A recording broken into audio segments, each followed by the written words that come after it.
Welcome to nursing tech Jyoti. So PGAIMER की second series जिसमें आपके एमसीक्यूज मैंने बनाए हैं। देखिए सबसे पहला एमसीक्यूज क्या है।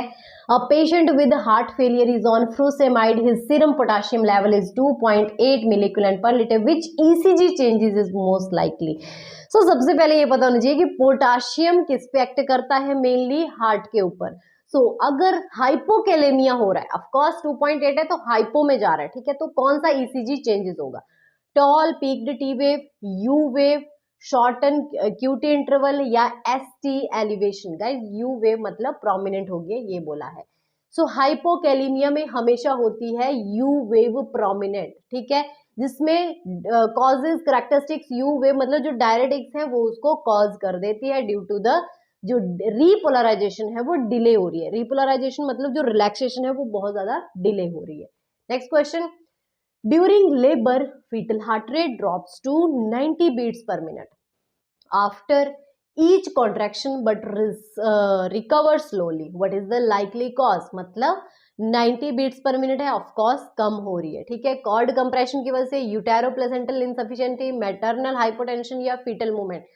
गाइज कभी भी अगर ये चीज हो रही है तो यूटेरोप्लेसेंटल इनसफिशिएंसी, इट मीन जो यूट्रस है और जो प्लेसेंटा है, ठीक है, वो अच्छे से ब्लड सप्लाई नहीं कर पा रहा है, जिसकी वजह से जो FHR है वो डिक्रीज होती जा रही है। Next question, a patient with diabetes receive 8 unit of regular insulin and misses the breakfast, miss कर दिया। After 1 hour she became sweaty and confuse, what is the immediate management, ठीक है, मिस कर दिया ब्रेकफास्ट, इंसुलिन ले लिया है 8 unit, क्या करोगे? Give IV insulin, give 15 gram oral glucose, check urine output या एडमिनिस्टर IM ग्लूकेगन। गाइज कभी भी अगर उनको स्वेटिंग हो रही है तो ऑफकोर्स वो किस में जा रहा है? हाइपोग्लाइसीमिया में जा रहा है, ठीक है, क्योंकि ले लिया है इंसुलिन बट खाया कुछ नहीं है। ओके, इस केस में सीधा सीधा 15 ग्राम ओरल हमें क्या देना है? ग्लूकोज देना है।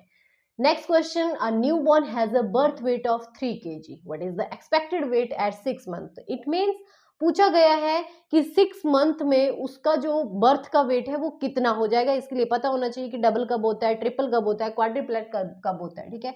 3.5, 4.5, 6 kg या 9 kg। गाइस सीधा सीधा है कि जो हमारा बेबी होता है उसका जो बर्थ वेट है वो डबल होता है 6 मंथ में। तो ऑफकोर्स यहाँ पे 3 kg है तो डबल कितना हो जाएगा? 6 kg in 6 month. Next question, a nurse administer 500 ml of IV fluid over 2 hours using a micro drip set। मतलब ड्रॉप फैक्टर दिया है माइक्रो में 60 ड्रॉप्स पर मिनट हम चलाते हैं, 500 ml दिया हुआ है, 2 घंटे दिया हुआ है, तो सीधा सा फॉर्मूला लगा के फ्लो रेट आपको कैलकुलेट करना है। आप लोग कैलकुलेट करके आंसर जरूर कमेंट में करना, ठीक है। 250 GTT मतलब ड्रॉप्स होती हैं 100, 125 या 60। तो यहाँ पे मैं इसका आंसर करके बता देती हूँ। देखिए 100 GTT कैसे आया, तो इसका फॉर्मूला क्या होता है कि जितना वॉल्यूम है, ठीक है, उसको हम मल्टीप्लाई कर देंगे जितने ड्रॉप्स है और डिवाइड कर देंगे time in minutes.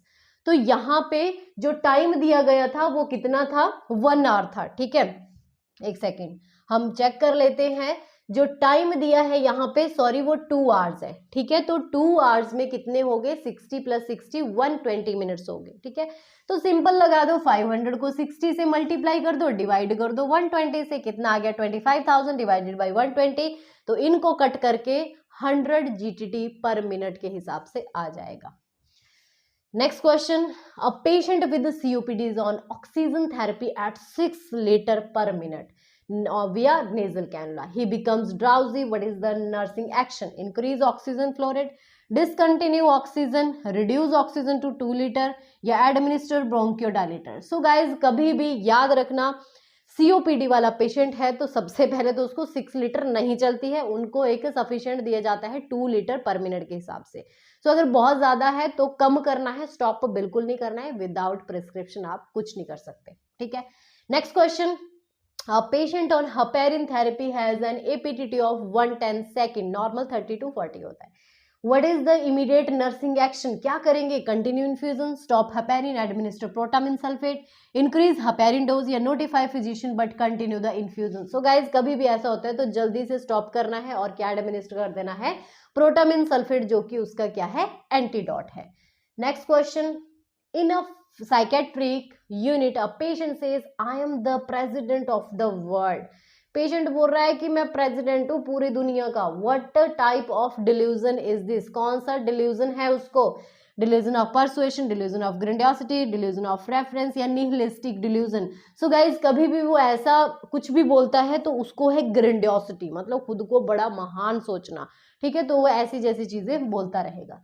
Next question है, a nurse is giving health education to prevent iron deficiency anaemia in adolescent.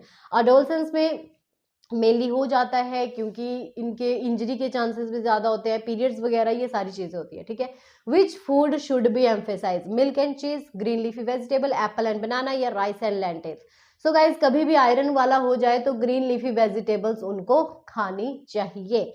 Last question आप लोगों के लिए, अ patient with burn over 36% of surface body area, ठीक है, मतलब टोटल टीबीएस से दिया है कितना, 36%, कितना वेट है, 60 kg। Using the parkland formula calculate the fluid requirement for 24 hours.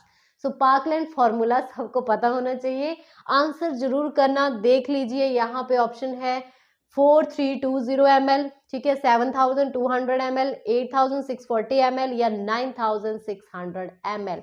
I hope आपको पता होगा पार्कलैंड फॉर्मूला। अगर आपने आंसर किया तो इसका जो फॉर्मूला है वो भी मैं आपको कमेंट में जरूर बताऊंगी। Thank you, keep sharing, keep supporting.